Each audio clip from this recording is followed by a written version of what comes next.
Because I think you've shown very illustrative example, different from the one that we used to use. So I think it's very welcome. But I think indeed, I mean, it's, and to the question as well in terms of the tariff lines, etc. I think you certainly explained it the way it is. And it's probably one of the areas where we have reached the point where we are where we should be before any real political decision. So, I mean, it is one of the areas where we can say, really, you know, on tariffs, for us to move forward, it basically involves, the highest political level to step in, basically, and to take the decisions. So we're there. But I mean, and just to put it in perspective, in terms of market access, we're talking about tariffs, but we're also talking about services and public procurement. So at least in terms of the EU, we see this as trying, at least the objective was to move this forward at the same pace.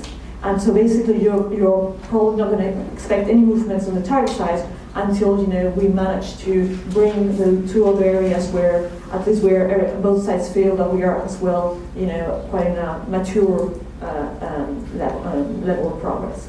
And in terms of the regulatory cooperation, again, indeed, I mean, very significant that it is actually the regulators who are at the negotiating table. I think it's probably one of the first trade negotiations where this has happened, both for US FTAs and for us.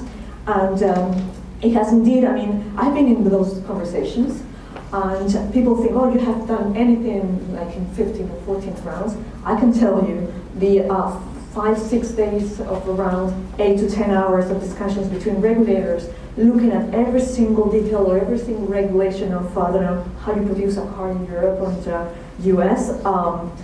I wouldn't qualify that in a public space, but I can tell you it's pretty painful.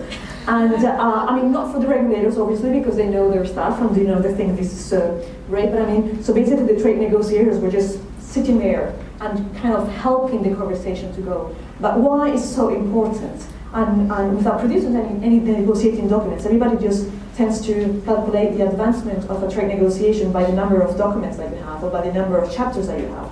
But I mean, those conversations, it is impossible to reach a point where actually the lawyers and the trade experts can actually put it, in a paper what the text of the deal, of the trade deal. So because if you don't know which are the public policy objectives that you're following with your regulations, where the risk of of not. I mean, you need to look into why are you doing things perhaps differently, and explain to each other all those little details to be able to say, okay, whatever we do in the trade agreement, we don't reduce the levels of protection for our citizens, which has been indeed one of the main or major critics of the public opinion when looking at this new generation agreements, not only TTIP, by the way, but probably more and more we'll get into those conversations because obviously, as the previous speaker mentioned, RECO is going to be probably one of the components of any new trade agreement that we negotiate, not only TTIP.